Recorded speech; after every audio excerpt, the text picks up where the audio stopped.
একদল খাইছে, আরেক দল খাওয়ার জন্য রেডি হয়ে আছে। সম্প্রতি মিজানুর রহমান আজহারীর এমন বক্তব্য ঘিরে উত্তেজনা বাড়ছে রাজনৈতিক অঙ্গনে। এমন বক্তব্যের মাধ্যমে আজহারী কোন দলকে ইঙ্গিত করলেন তা নিয়েই উঠেছে প্রশ্ন। শুধু তাই নয়, তাঁর এই বক্তব্যে খেপেছেন বিএনপি নেতা শামসুজ্জামান দুদু, সেই সাথে দিয়েছেন বার্তা। আজহারীকে উদ্দেশ্য করে কি বার্তা দিলেন দুদু, জানাচ্ছেন সহকর্মী এসআই রাজ। ওই যে কে যেন আজহার নাকি মাজার একজন আছে, আগে ওরা খাইছে এখন এরা খেতেছে না, কি বলছে না ভাইরে রাজনীতি করবেন স্বনামে আসে, আড়াইলে আবডালি লেগে রাজনীতি করেন।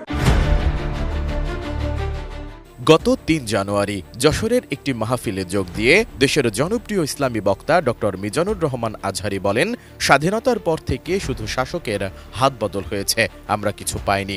একদল খাইছে, আরেক দল খাওয়ার জন্য রেডি হয়ে আছে।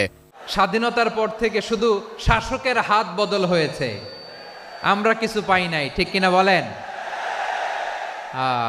শুধু ওনাদের দোষ দিয়ে কি লাভ? একদল খাইছে, আরেক দল খাওয়ার জন্য রেডি হয়ে আছে। কোরআন থেকে প্রেসক্রিপশন না নিলে সমাজ সুন্দর হবে না। কোরআনের প্রেসক্রিপশন না মানলে রাষ্ট্র সুন্দর হবে না। কোরআনের প্রেসক্রিপশন অ্যাপ্লাই না করলে শুধু দুর্নীতি দমন কমিশন দিয়ে দুর্নীতি বন্ধ করা যাবে না। ব্রেকফাস্ট, টিফিন কিংবা স্ন্যাক টাইমে মজাদার আয়োজন মানে অল টাইম ব্রেড। মাহফিলে তিনি আরও বলেন, বাংলাদেশ দুর্নীতির আখড়াখানা। গত ১৫ বছরে উন্নয়নের নামে প্রায় ৩.৫ লাখ কোটি টাকা লুটপাট হয়েছে। লুটপাট করতে করতে এদেশের মানুষকে ফুটপাতে বসিয়ে দেয়া হয়েছে। উপরে ফিটফাট, ভিতরে সদরঘাট, দুর্নীতির আড্ডাখানা, আখড়াখানা বাংলাদেশ, ঠিক কিনা বলেন? গত ১৫ বছরে উন্নয়নের নামে লুটপাট হয়েছে প্রায় ৩.৫ লাখ কোটি টাকা। মানে লুটপাট করতে করতে এদেশের জনগণকে ফুটপাতে বসায় দিচ্ছে। এদিকে মিজানুর রহমান আজহারীর এই বক্তব্য ঘিরে টালমাটাল অবস্থা রাজনৈতিক মহলে। বক্তব্যটির পক্ষে বিপক্ষে আলোচনা চলছে। ভক্তরা বলছেন, স্পেসিফিক কোনো দল নয়, বরং বাস্তবতাই তুলে ধরেছেন আজহারী। যে পরিবর্তনের লক্ষ্যে আমরা আন্দোলন করেছিলাম, সেই পরিবর্তন আসলে আসছে না। একদম কথাটি ফেলে দেওয়ার মতো নয়। একটা পার্টি আগে জুলুমের শিকার হচ্ছিল, তারা এখন মানে মজলুম জালিম হয়ে যায় কিনা ওই ভয় থেকেই প্রত্যেকটা মানুষ এই কমেন্টটা করছে যে যারা এত বছর ধরে দেখেছে, খেয়ে গিয়েছে, বাট এরা খেতে পায়নি, এরা দেখেছে, এখন তারা এসে খাচ্ছে। আমার মতে রিলিজিয়াস গ্যাদারিংয়ের মধ্যে এ ধরনের পলিটিক্যাল কথাবার্তা হচ্ছে আমি খুব একটা সমর্থন করি না। ইসলামিক বক্তব্য হিসেবে আমি রাজনৈতিক বক্তব্য হিসেবে দেখতেছি, এটা ইসলামিক বক্তব্য মনে করতেছি না। আর রাজনৈতিক নেতাদের অভিমত, একজন ইসলামিক আইকনের কাছ থেকে এমন বক্তব্য আশা করা যায় না। অন্যদিকে রাজনীতিতে সক্রিয় হতে চাইলে আজহারীকে জামাতে যোগ দেওয়ার পরামর্শ দিয়েছেন বিএনপির জ্যেষ্ঠ নেতা শামসুজ্জামান দুদু।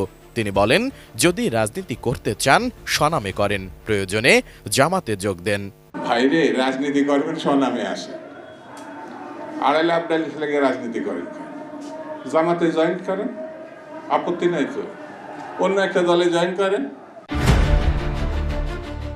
বিএনপির এই জ্যেষ্ঠ নেতা বলেন, বিএনপি বারবার ক্ষমতায় এসেছে জনগণের সমর্থনে, কারো ঘাড়ে পা দিয়ে নয়। আমাদের শাসনামল তখন থেকেই শুরু, যখন অনেকের জন্মই হয়নি। যারা বিএনপির বিরুদ্ধে ভিত্তিহীন অভিযোগ করছেন, তারা কি কখনো দেশের মানুষের পেট ভরাতে পেরেছেন?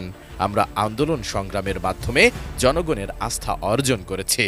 আপনাদের এইসব শিশুসুলভ কথাবার্তা বন্ধ করে। আপনাদের ঘাড়ে পা দিয়ে আমরা ক্ষমতায় আসি নাই। আপনাদের জন্মেরও অনেক আগে বিএনপি ৩-৪ বার ক্ষমতায় আসছে। আপনাদের জন্মের আগে, আপনারা যখন শিশু, ১৫ বছর বয়স, তখন আন্দোলন শুরু করেছিলাম আমরা। এছাড়া আওয়ামী লীগের সমালোচনা করে দুদু আরও বলেন, আওয়ামী লীগ শুধু লুটপাট করেছে। যারা বিএনপির সঙ্গে আওয়ামী লীগের তুলনা করেন, তারা শয়তানের শয়তান। আওয়ামী লীগের সঙ্গে বিএনপি যারা তুলনা করে, তাদের মতো শয়তানের শয়তান বাংলাদেশের আর দ্বিতীয় জন্ম হয় না। চোখ থাকতে অন্ধ বলে একটা কথা আছে না, এরা সেই জানে। হাসিনার বেগম যে এক জিনিস, জয় আর তারেক রহমান এক জিনিস। S I Raj, ATN news, Dhaka.